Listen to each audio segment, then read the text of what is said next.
Hi ladies and gentlemen, it's March 2nd, 2017, and I just thought I'd bring up a couple of things. The first being this thing with Jeff Sessions. It's amazing to me, and I'm sure a lot of you feel the same way, that this whole Russian thing becomes such an issue because really it's all the Dems and the leftists have. Not that it's for real, not that it means anything, not that there is any intimation of wrongdoing here, just what they hype it up to be. The fact of the matter is, leaders of governments, especially those in waiting, like the president-elect and his team, are going to do these communications. But regardless of any of that, I wanted to bring this up because I think I really have to. We've repeatedly asked, a lot of us have, President Trump to take the gloves off and to reveal all the information about China, about the whole Clinton Foundation thing, about everything that Obama's done. I mean, the information that's out there is immense. The pedophile thing, all of that. And yet they keep holding back. Now, part of it's probably because Trump feels like he wants to unify the country, and I understand that. We're in a bad situation right now. During the speech, you saw those Dems sit there looking like a bunch of spoiled little babies pouting, and those women up there in the white, they don't even know what that is. Somebody told them to do it, and they go, oh, that's a good idea. Yeah, it's a suffragette thing. You don't understand anything, Dems, nothing. Or you don't care. But you saw how they treated the SEAL widow and all of that, Mrs. Owens. I mean, the entire thing is that's what our country is right now. And it wasn't Trump that divided us. It was Obama. It was the Bushes. It was the Clintons. It's an ongoing program for many years, Obama being the pinnacle of all of that.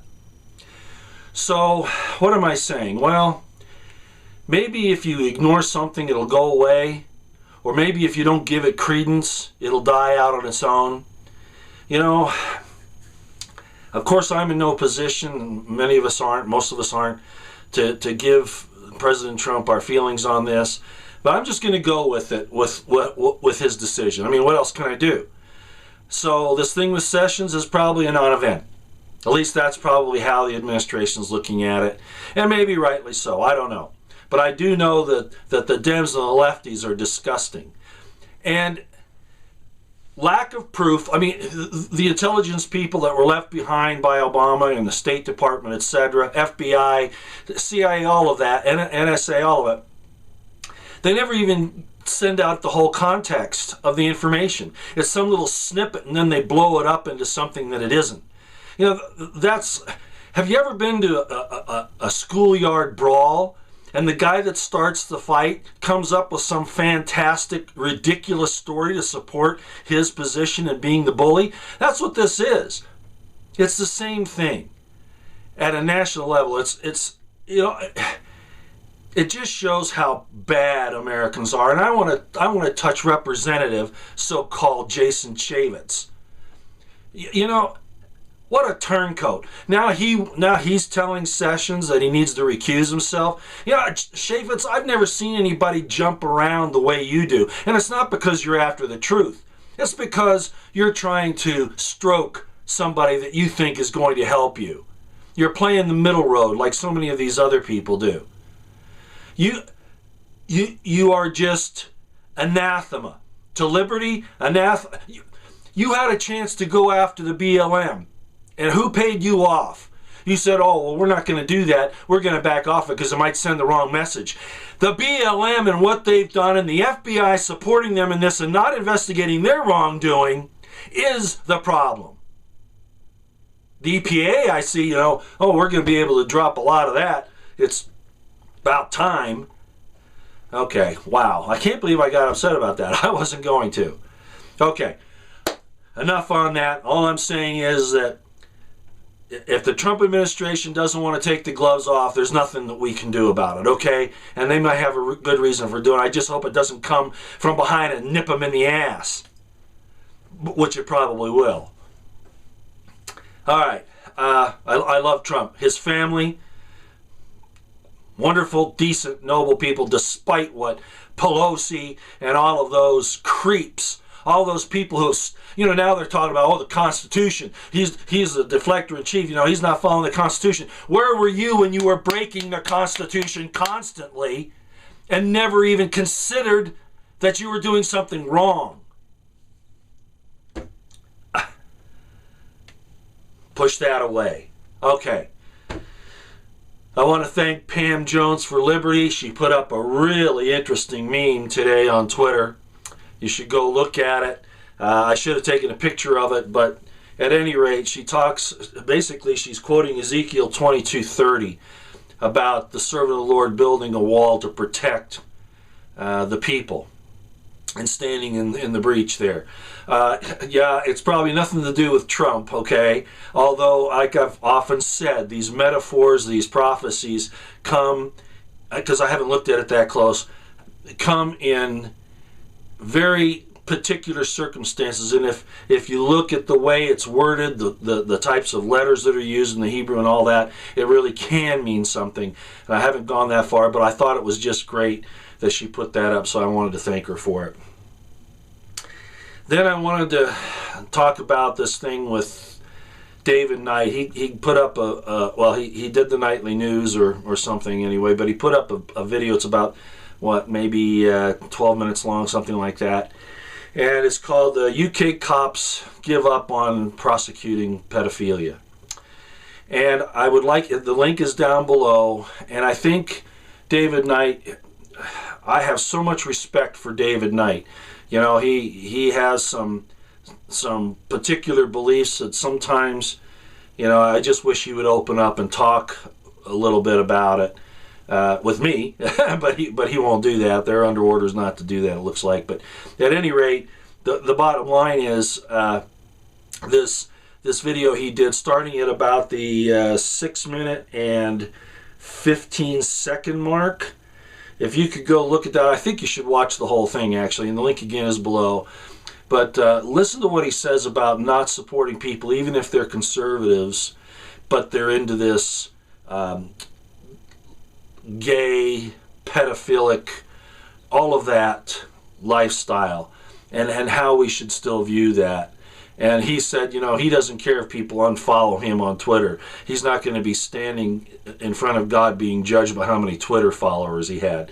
He just put it so well, as David Knight always does. So please go look at that.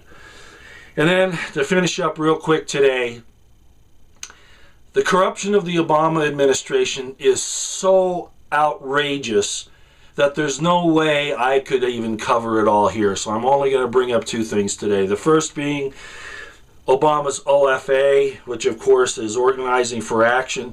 He's basically going back to his community organizing, but on a grand scale. That was the only thing that got him noticed anyway, to begin with, back when before he was a senator. A little CIA plant in there, of course. He was raised up through the CIA. The CIA is a horrible organization. It doesn't have our interests at heart. But you've heard me talk about that. I'm sorry I got off on a tangent. His OFA, Organizing for Action, and Eric Holder saying, oh yeah, he's going to come back big time. What he's doing in the OFA is so close to criminality and treason. It's so close. Inciting to riot, all that. I mean, he's a step away from us, so he can claim he's not doing that. But I think if the AG really wanted to, they could go after him, prior president or not. But look at the situation here. You have Secret Service protecting Obama now in this thing that he's doing. Oh, well, Clinton too, for that matter. But Obama's dangerous, and he knows it, and he loves it. Remember what he said about the drones? You'll never see it coming. Remember he said that? That's the type of person he is. He's vindictive, he's nasty, he's evil. Okay? And I've been saying that for years. It has nothing to do with his race. It has to do with what he does. The fruits that he shows constantly. And the people that flock to him are just like the third of the hosts of heaven that went with Lucifer. Of course, again, that's not his name, but you know the situation I'm talking about. And it's really interesting, because in the book of Revelations it says that during this whole thing, this big war and all that, a third of men will be killed. horrible thing. But that third is the same number that were expelled from the war in heaven. A third of the hosts of heaven were expelled. Whoa. The parallels are very interesting. Yeah, we could talk about that, but the bottom line is he should be arrested, as far as I'm concerned, for what he's done with the OFA. Look at what he did, and I put this out, probably not here on Twitter anywhere, I sent it off to some friends, about the Fannie Mae and Fannie Mac situation, where he basically stole money from that to prop up Obamacare. Can you believe that? That in itself is illegal. Immoral. Unbelievable. The system can't support itself, so you're going to do that? Now, I got to say, there's been some other things like that in the past. Eisenhower, as much as I liked him, he stole from the Social Security accounts to help rebuild Europe. That was wrong, too. So I don't look at any of this rob Peter to pay Paul crap that goes on in the government as legitimate. I don't care who does it. And then finally, today it comes out, Obama, it's Gateway Pundit brought it out. It's probably going to hit the press and some other places. Not the mainstream, of course. They like to put lids on this thing. But the DOJ slush fund that Obama set up to, kind of like the government use of the DOJ, like he's using the OFA now, to fund violence and protest and discontent and upheaval. I tell you what, there really is a war in the government. I've been talking about it for years, but now it's just coming out in the open so much. We have the most evil, wicked government in the world. Frankly, I don't think we deserve Trump. And Trump, sometimes I think, ought to just, the scriptures say, when you see the abomination of desolation, which is all over the place now, I don't even know if you know what that means. A lot of people have discussed what they thought it is, but it's really quite clear. Regardless, it's everywhere. And the scripture says, when you see the abomination as spoken of by Daniel the prophet, stand ye in the holy place. What's the holy place? It's very simple. It means you separate from it. You put yourself in a position where you're not anywhere near that as much as you can. You pull out of the system. And frankly, Trump's sacrificing himself. I put it out on Twitter the other day, that he is sacrificing himself. His wealth, his life, his family, his sacred honor, everything, to try to do this. In other words, I know a lot of you people aren't going to like that, but he is doing what Christ said to do. And he even said in his speech the other night, no greater love about the seal, no greater love hath a man than this to lay down his life for his friends. Ladies and gentlemen, he is laying down everything he has for people he does not even know. Wow. That's the Spirit of Christ, even if he's not Christ, right? And he isn't, but that's a whole other story too about what Messiah means and all that, and I won't go into it. It really just means anointed, but that's a whole other story. The point is, he's sacrificing himself to try to do the right thing. And I just ask God to protect him, because and his family, they're just too good. They're too good for us. They're too good. Too good for this nation, too good for the world. But they do it because of their heart. Obama again. Slush fund and the DOJ to support violence and protest. All the things that they did to leave behind in the administration to do the leaks and to twist the information to make it sound bad when it isn't. Anything they can do to disrupt the Trump administration. The whole thing with organizing for action that we're seeing now, and the Fannie Mae and Freddie Mac theft of those funds to shore up Obamacare. If there was ever a president that needs to go to prison, it's Obama. Out here, ladies and gentlemen.